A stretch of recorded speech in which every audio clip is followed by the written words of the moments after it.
बिस्मिल्लाहिर्रहमानिर्रहीम। अस्सलाम वालेकुम वरहमतुल्लाहि वबरकातुहू। आपकी दुआएं बार बार मांगने के बावजूद कबूल नहीं हो रही।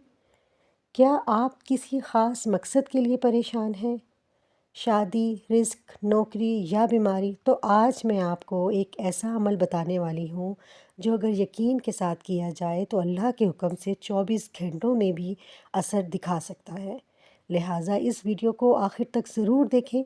अल्लाह ताला कुरान में फरमाते हैं, अदऊनी अस्तजिब लकुम, सूरह गाफिर आयत नंबर 60। तर्जमा, मुझसे दुआ करो मैं तुम्हारी दुआ कबूल करूँगा।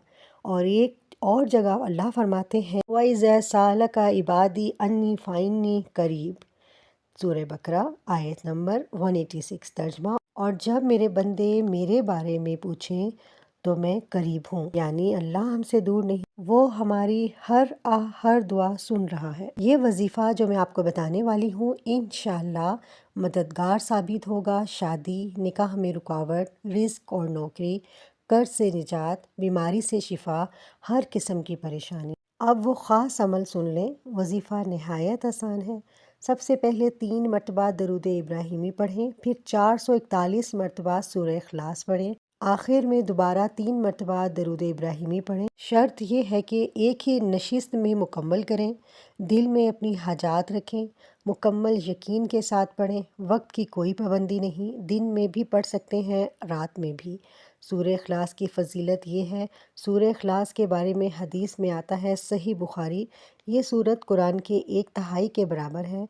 और सोचें, जब आप इसे 441 बार पढ़ते हैं तो आप अल्लाह की तौहीद का ऐलान बार बार कर रहे होते हैं। ये अमल सिर्फ़ अल्फाज नहीं है, ये अल्लाह के सामने अपनी आजिज़ी का इजहार है। जब आप बैठकर अल्लाह से मांगते हैं तो आप ये तस्लीम करते हैं, या अल्लाह में कुछ भी नहीं, सब कुछ तो तू ही है। याद रखें, ये अमल कोई जादू नहीं है, असल चीज़ है आपका यकीन, आपकी नीयत, अल्लाह पर भरोसा। कबूलियत का वक्त अल्लाह के हाथ में है, लेकिन वो कभी किसी सच्ची दुआ को रद्द नहीं करता। आज ही ये अमल करें, अपने दिल की गहराई से अल्लाह को पुकारें और यकीन रखें आप खाली हाथ वापस नहीं आएंगे।